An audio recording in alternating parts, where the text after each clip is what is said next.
Ladies and gentlemen, class recording has started. So,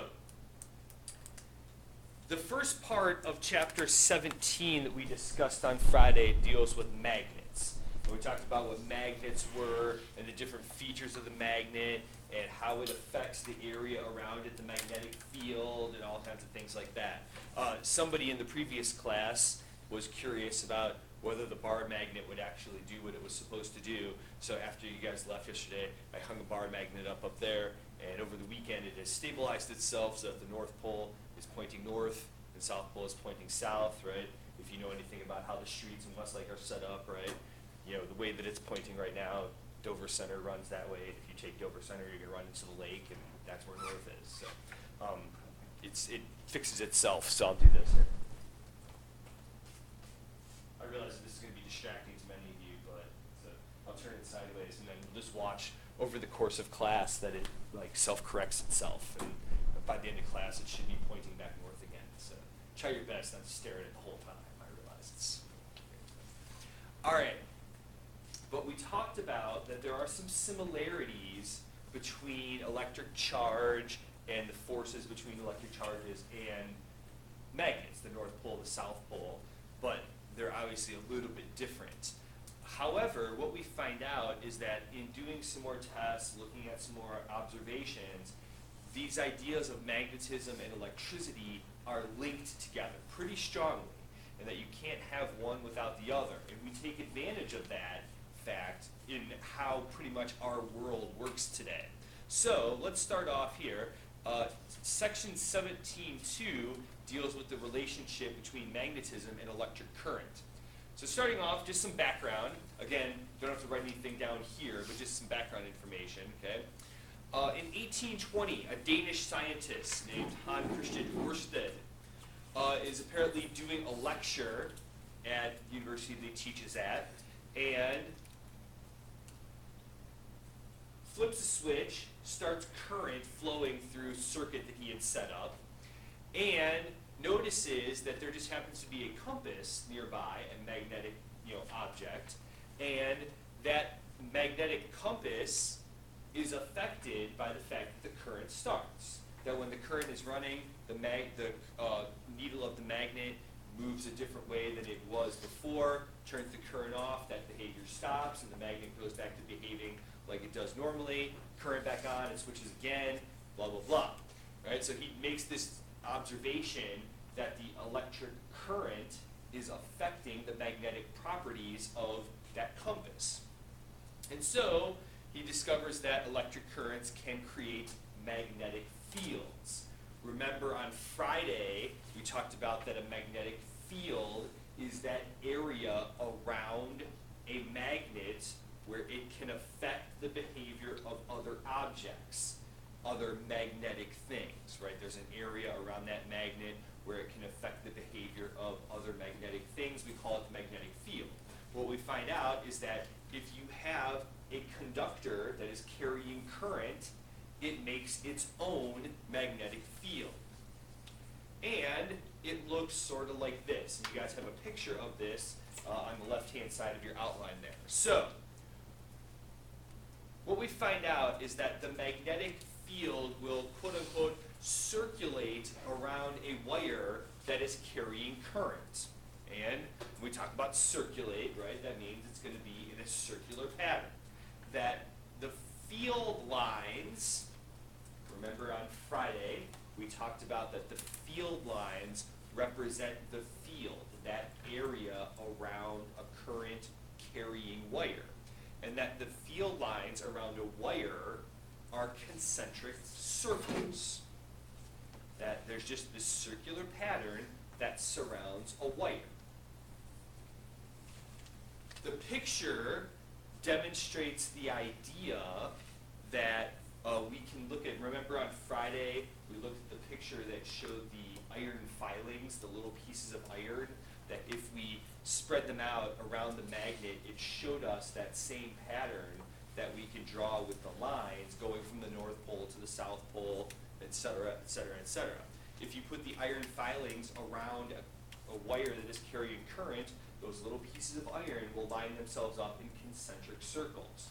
That, right, they don't touch, they don't cross, they're just a series of circles that radiate outward from this wire.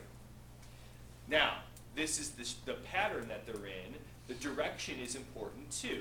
That if we set up a bunch of compasses, you could also get the direction of that field as well. I don't know if I have anything for you to write down in this one, but I'll tell you the next one. Okay?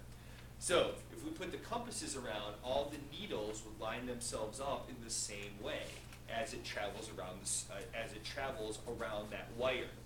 And so, there is a rule that has been developed called the right-hand rule. And what it says is, if you have a conductor that carries a current, if you take your right hand, right, so let's say this here, this tube represents my current carrying conductor. Just hold on to that word. Okay. So, what you do is figure out which way the current is flowing. And we can tell which way the current is flowing based on how the wire is set up to the voltage source, right? You know, which side's attached to the positive terminal, which side's attached to the negative terminal. We can figure out which way the current is flowing.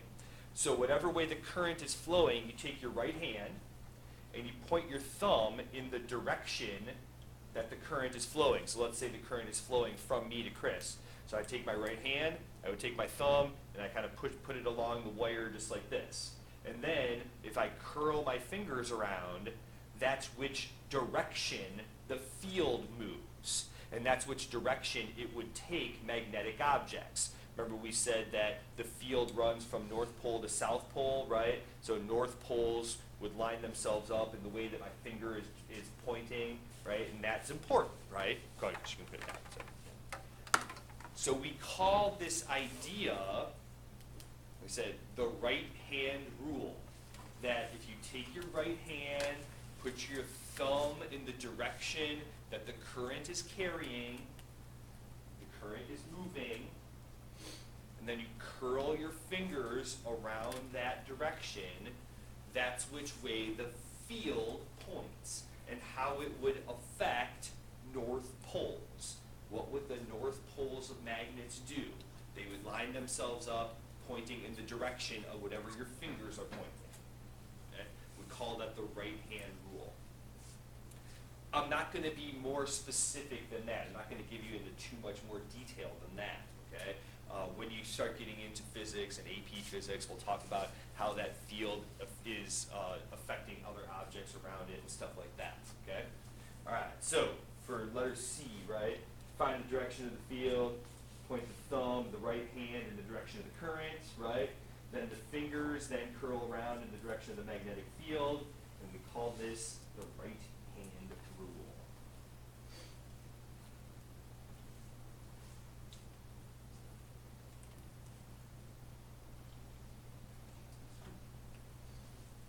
Okay.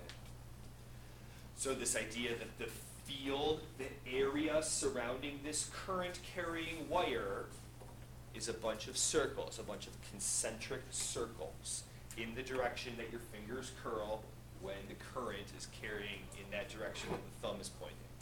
Okay. Good there? All right, how strong the field is, fingers then curl in the direction of the magnetic field. How strong the field is depends on two things. So it depends on the current. It's directly proportional to the current, meaning that if there's more current, right, how strong is the field? Stronger or weaker? Go ahead. What? Somebody said. Stronger, right? Directly proportional. More current, more field, right? But then it is also inversely proportional to the distance from the wire. If we get farther away from the wire, the field isn't as strong. So as the distance increases, the strength of the field decreases. Remember, that field, the magnetic field, is the area around the wire where it can affect other objects. The farther you get away from the wire, the less ability it has to affect other objects. Okay. Good there? Questions? You okay with that idea? All right, that's great. But what we start noticing is that we can affect that field a little bit more by changing the shape of this conductor. So I'm going to take my conductor, which really isn't a conductor, it's a hose, okay? But now, instead of making it one long straight line that runs between me and Chris, I'm going to make it into a loop, okay? So, if I take my right hand rule, right, and I point it along the way that the conductor or the current is flowing, right, so this direction, okay, so I'm here, and then I curl my fingers, right, it's pointing into the middle of the loop, right? And if I continue the whole way, right, if the current keeps flowing through the conductor just like this, my fingers always keep pointing where? Inside the middle of this loop, right? So if we change the shape of the conductor, we can actually start increasing the field strength in certain areas. So, if we take our conductor and turn it into a loop as opposed to just a straight line from one spot to the other, what we find out is that the field lines always point towards the middle of that loop, or they always flow through the middle of that loop. Notice how many lines are going through the middle of that loop, right? And how close those lines are together. What do you think that's representing about the field inside of that loop? Is it a strong field or a weak field? Pretty strong. Pretty strong, right? And maybe even more importantly, to help us understand things a little bit better, it's a pretty strong field in this area right here because there's lots of lines, because regardless of where my thumb is, my fingers are always pointing back through the middle, okay? But all those lines flow in the same direction. They flow from this side to that side, right? From left to right, as they are represented in this picture here, which is also the same way that if we just put a bar magnet in there, those lines would look almost exactly the same. Remember on Friday we talked about that the field lines surrounding a bar magnet flow from the north side of the North Pole to the South Pole, North Pole to South Pole. So, by taking that conductor and putting it in a loop, it makes it behave almost exactly the same as a bar magnet. So now, instead of the field just being like this circular area surrounding the wire, we have a little bit of direction to it now, that we have it pointing from one side to the other side, a lot like a bar magnet. Okay? One side of the loop, right, in this case the picture over here, the left side of this loop is behaving like the south pole of a magnet. And the right side of this loop is behaving like the north pole of a magnet, just like the bar magnet over there. If we had a current carrying wire, it would orient itself with the magnetic field of the earth, just like that bar wire, just like that bar magnet over there is doing. All right? Now, one loop of wire generally isn't that much current. Okay? If we took another loop and put it next to the first loop, as long as the current is flowing in the same direction, right? Now we end up almost with like two bar magnets that are next to each other. What do you think this does to the field in between there? Stronger field. Okay? When two loops with the same current are placed next to each other, that magnetic field is strengthened. Just like if we were to put two bar magnets in a row, right? More magnetic force, more magnetic field, more ability to change the behavior of other objects. Right? So, if one loop is good and two loops is better, what do you think we then do? Put a whole bunch of them Put a whole bunch of them together, right? So if you take this wire and curl it around several times, right? We create a shape that we call a solenoid. Solenoid is a long wire that is wound into many closely spaced loops that forms a coil, almost like a spring. Right? And if you set up current, right? If you set up one side of this conductor, right, over here on the left-hand side, where I'm kind of moving my cursor, right? If you set this up to the positive terminal of the battery, and you set this side up to the negative terminal of the battery, current starts to flow through that conductor. And all of those loops create their own magnetic field. And as long as the current is flowing the same way, which it will be, right, if it's the same wire, all of those fields start lining themselves up. And now you end up with a very, very strong magnetic field inside of that coil.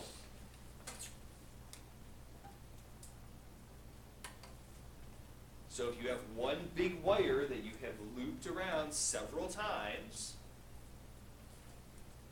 and then pass current through it, right? Set up one side of the battery, or set up one side of this wire on one side of the battery, the other side on the other side, right? Positive terminal, negative terminal, current flows. And now all those fields line up. And inside of this coil, you have a very strong magnetic field.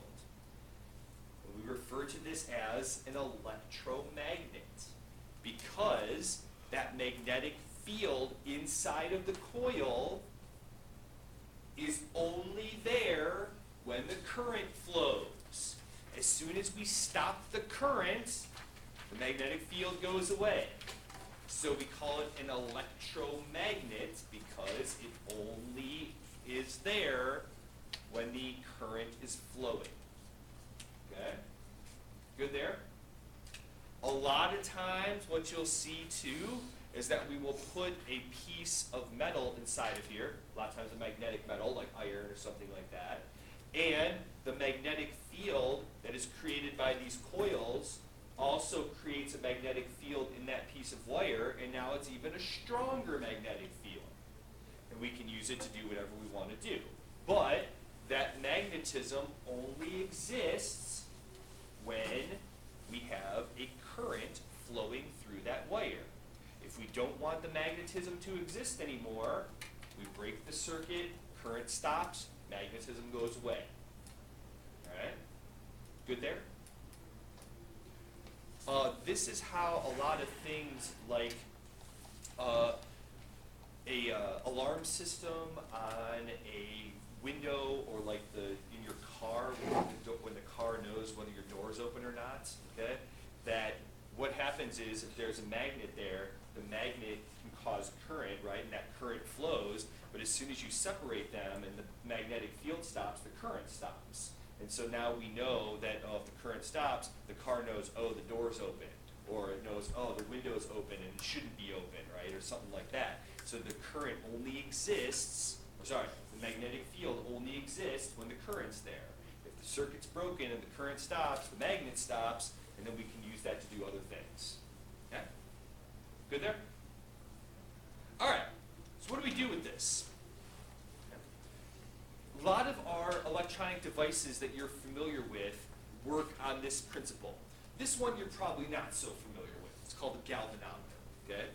But what happens here is we have a coil of wire that's wrapped up here in this space. Okay? And then we have a permanent magnet set up in between that coil of wire. Okay? So what happens is you take this coil of wire, right? And then if you pass a current through that coil of wire, right? So a galvanometer, is a coil of wire surrounded by magnets. This is the coil of wire, and then these two magnets here, right? Generally, this coil of wire is made out of copper, which isn't a magnetic material to begin with. But if you pass current through it, guess what? Now it's a magnet, right? And if you have this magnet in the middle of these two magnets, guess what? You're going to get some attraction or repulsion, depending on which way the current flows, right? that attraction or repulsion will cause this coil to turn. We attach this coil to a little needle, okay, and based on how much it turns, that determines how much current is flowing through that coil. Remember, we said the field is dependent on how much current flows through the coil. So we can use a galvanometer to measure current. Remember, we talked, galvanometers can be used to measure current. Remember, we talked about, in the previous section, we talked about, or when we did the lab, the demo lab here, and then you guys finished it up, one of the things you had to measure was current, and we used an ammeter to measure current. A galvanometer is an ammeter. It measures current. Based on how much current is flowing through this coil, that determines how much magnetism there is, and it interacts with these magnets that are already there.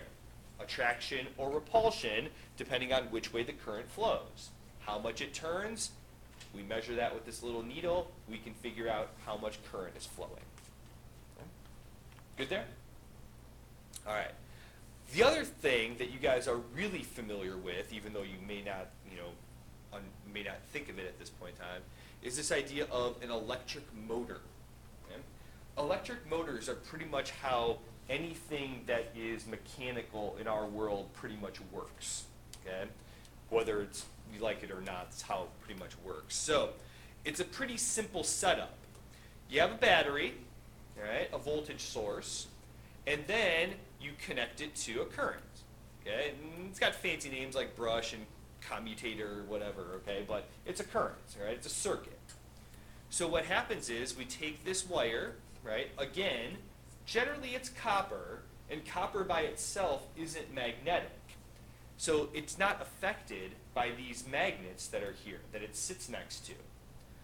But when the current starts to flow through the wire, right, now that wire becomes magnetic. And it interacts with these two magnets that are already there. Attraction or repulsion, depending on how the current flows through the wire. Right? It's the same basic setup. Right? A coil of wire surrounded by magnets. Here it's just one little loop. Sometimes it might be more, depending on how strong of a motor we want to make. Right? That attraction or repulsion between this wire as it carries the current and these magnets causes that loop to start spinning. And then when it gets to the other side, it spins some more. And when it gets to the other side, it spins some more. When it gets to the other side, it spins some more. It just keeps turning and turning and turning and turning and turning. If, right, we then connect this to some kind of axle or some other solid piece, we have a spinning rod that is caused by the current that is flowing through here, right? Example, like a little motorized our remote control car, right? You have a battery in that car, right? When you turn the little knob to make it go, that causes current, sends a signal from your remote control to the car that tells the car, hey, send current through that wire. And when current flows through that wire, it becomes magnetized. There's a couple of magnets that are already in there. And then it causes those magnets to turn, right? Or, sorry, it causes the wire to turn because now it's magnetic as well. We attach that wire to the axle of the wheels, and now they start turning. Okay? Any kind of toy or object that has a little motor in it, okay, a hair dryer, a electric razor, any kind of electrical device that spins or moves pretty much works on this concept. And when you turn it off, right, you stop the current from flowing through the wire, and guess what? The current stops, the magnetism stops, the motor stops. Yeah? Good there? All right. In your book, There's a couple other examples there. Speakers work on the same concept, like little speakers, whether they're headphone speakers, whether they're bigger speakers for your radio, stuff like that, work on the same idea that when we flow this current through a wire, it becomes magnetic. That magnetism then we can use it to either attract or repel to other magnets and cause this stuff to move. Okay? Good there. All right. That's good for today. We're a little bit early, but that's okay. Tomorrow, we'll go the other way. We'll talk about how magnets can cause current and how we use that to then power these lights in this school and all those fun things. Okay? All right. So that's there. Remember that objective sheet is posted, so you can start working on that and preparing for tests, which is scheduled for Thursday.